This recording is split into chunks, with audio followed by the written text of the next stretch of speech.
Conjugare, Centro Português de Apoio à Pesquisa Científica e à Cultura. Acreditamos que as ciências e as artes mudam o mundo. O conhecimento transforma, e isso nos motiva. Sexto ciclo ibero-americano de diálogos contemporâneos com o tema História, Poder e Sociedade. Oi pessoal, tudo bem com vocês? Eu sou Wagner Martins e hoje eu estou aqui para apresentar para vocês o trabalho intitulado O Livro como Objeto Cultural, Influências e Poder na Sociedade sob as lentes do design gráfico e da semiótica. Eu sou formado em design gráfico na graduação, meu mestrado é em design, também com o livro enquanto objeto de estudo e o processo de leitura.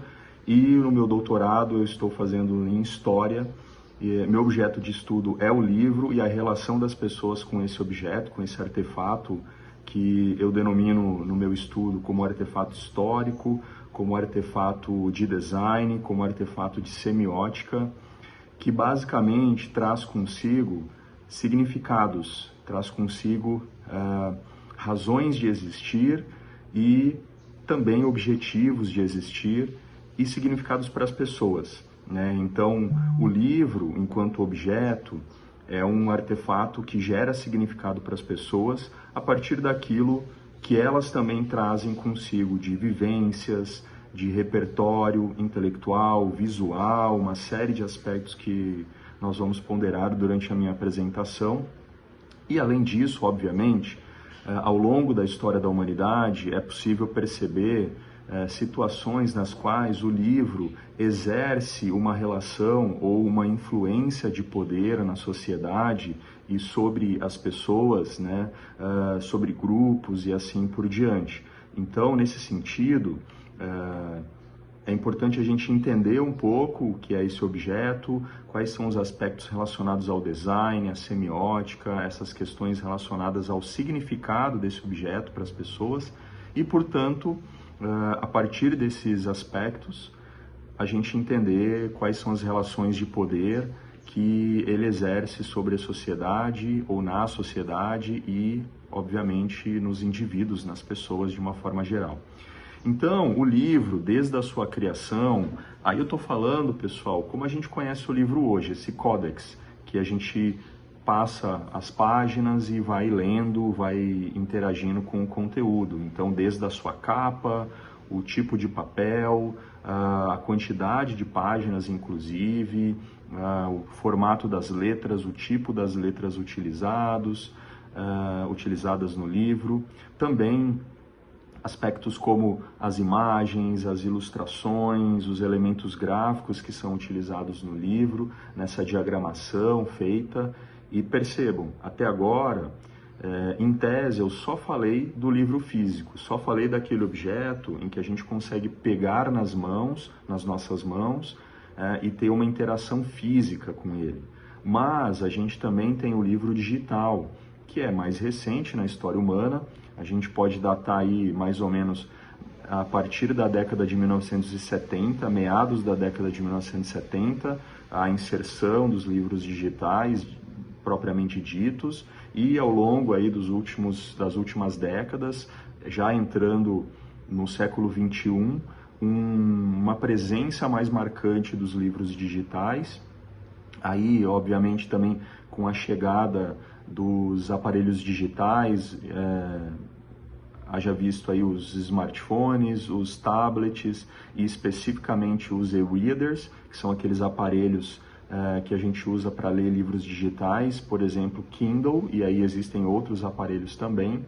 Inclusive, na minha dissertação de mestrado, eu pesquisei a utilização de livros digitais, o processo de leitura de livros digitais por pessoas especificamente no iPad, no aparelho iPad, utilizando o aplicativo do Kindle. E é muito interessante que a relação das pessoas com o livro, a grosso modo, pelo que eu já pesquisei até hoje, tanto no mestrado quanto agora para o doutorado, é uma relação que depende do que a pessoa está fazendo. Então, se a pessoa está estudando ou se ela está usando o livro para trabalho, Normalmente as pessoas partem do princípio que o livro digital é mais objetivo, é mais prático e é melhor para ser utilizado. Já se a pessoa está utilizando o livro para algo relacionado a lazer, eu estou lendo um romance, estou lendo uma ficção, estou lendo um livro religioso, independente da vertente, um livro sobre política, enfim, filosofia. Normalmente as pessoas preferem o livro físico, ir até a loja comprar ou eventualmente comprar pela internet mesmo, mas ter essa experiência física de sentir o cheiro, sentir a textura do papel, às vezes dobrar, às vezes riscar, às vezes fazer marcações. Tem também as pessoas que querem deixar o livro imaculado, né? Não quero que nada atrapalhe o formato, a forma, a consistência do livro. Já quando é para trabalho, o livro digital acaba sendo mais prático, especialmente em profissões em que ou a pessoa tem que ter uma interação com muitos tipos de livros, por exemplo, advogados, juízes, pessoas que trabalham com administração, com direito, queira ou não, elas têm que verificar muitas resoluções, leis, artigos e assim por diante. Em geral, na academia também.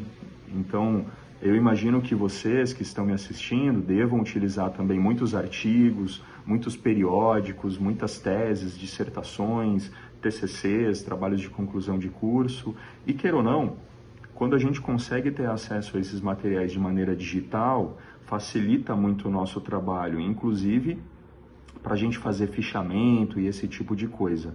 Mas, voltando ao nosso assunto principal, que é justamente entender essa relação de poder e as influências de poder do livro enquanto objeto cultural sobre os aspectos do design gráfico e da semiótica, é muito interessante que quando a gente pega alguns autores que trabalham sob essa perspectiva, que trabalham com essa temática, a gente consegue entender muito o livro sob esse olhar, por exemplo, do Hobsbawm, com o livro sendo algo relacionado à formação da pessoa, a criação de tradições ou até mesmo a mudança de tradições. Daí eu já faço uma fala minha a partir das leituras, obviamente. Então, quando a gente volta lá para o século XV, quando tem a prensa de Gutenberg, quando tem a Bíblia impressa em alemão, e a partir dali existe um boom na Europa de impressão de livros, de publicação de livros, então pensa comigo, né?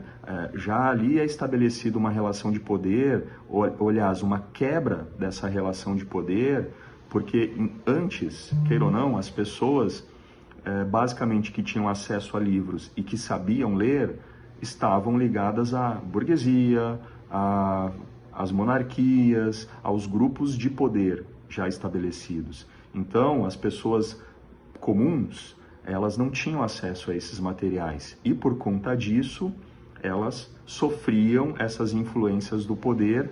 Aí eu falando a partir dessa ótica do livro, do que o livro pode trazer nesse aspecto. Com a prensa de Gutenberg, e daí eu já vou dar um salto bem grande, tá, gente, pro século XIX, XX e agora XXI, queira ou não, com o livro, como a gente conhece ele hoje, aí eu vou tocar mais agora no livro impresso, o acesso à informação, o acesso ao conhecimento, o acesso ao pensamento crítico, queira ou não, ele vai cada vez mais se democratizando, inclusive através da linguagem, de traduções. É interessante que Dondes, que é uma autora relacionada à história da arte, à cultura da arte, ela tem um comentário interessante que a linguagem ela separa, enquanto o visual unifica. Então é aquela história de que se eu não sei ler em alemão, se eu não sei ler em inglês, em espanhol, porque eu só sei ler em português, é mais difícil para eu ter acesso a um determinado conhecimento. Mas hoje, na atualidade, e há algum tempo atrás, com as traduções, com as verificações, sejam físicas ou online, é possível ter acesso a informações, a autores e autoras de outros lugares do mundo que eventualmente falam sobre aquilo que eu falo também, e aí essa influência de poder que o livro pode nos fornecer, ou que a gente pode enxergar através do livro, ela vai se dissolvendo e ela vai tornando esse poder, digamos assim, mais igualitário, mais equilibrado, digamos. Então é interessante a gente perceber isso. E isso é percebido a partir dessa ótica que eu coloco aqui, essa discussão que eu coloco sobre o aspecto do design gráfico e da semiótica. E daí a gente pode citar, por exemplo, Umberto Eco, a gente pode citar Bruno Monari, que são autores o Chartier, que falam sobre tanto a semiótica, o significado dos objetos e dos elementos utilizados nesses objetos, o livro no caso, o processo de leitura, o processo de interação, o processo de significação também dos livros, desses objetos. Então, o livro, se a gente para pensar, e daí eu já parto para a minha conclusão, ele traz consigo toda essa carga que vai sofrer influência das pessoas que vão manuseá-lo, que vão interagir com ele a partir dessa carga emocional, de conhecimento, teórica, de significado, de comportamento social, econômica, cultural que essas pessoas têm em qualquer parte do mundo.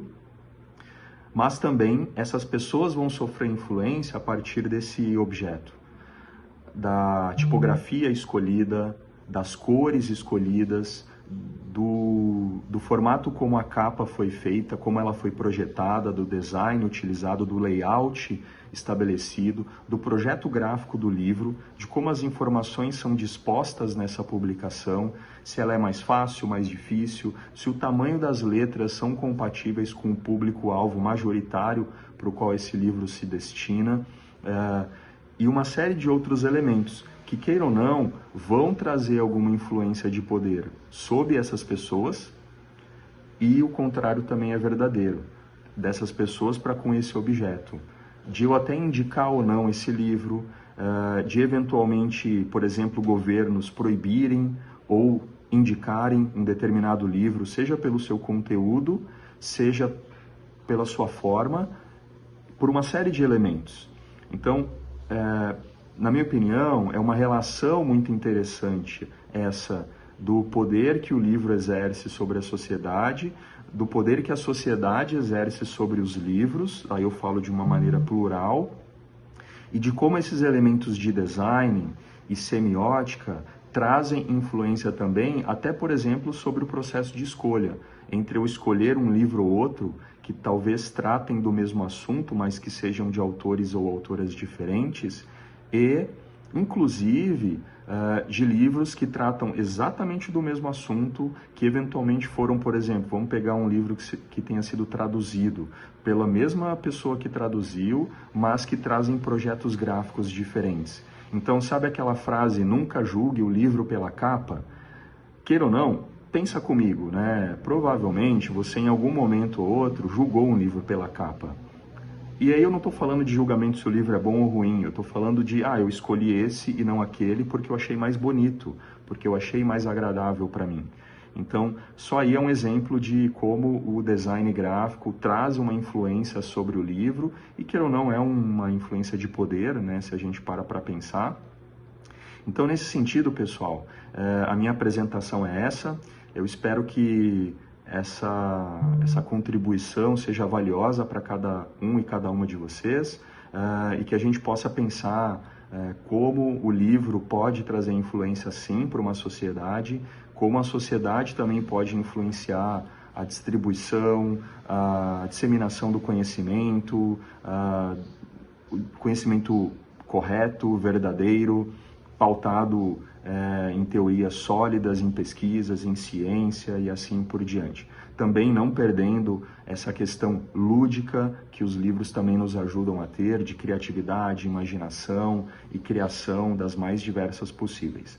Obrigado pela atenção de vocês, um ótimo encontro, um ótimo evento para todos nós. Obrigado e até mais. Realização, Conjugare, Centro Português de Apoio à Pesquisa Científica e à Cultura. Inscreva-se no canal, comente, curta e compartilhe. Obrigado por assistir.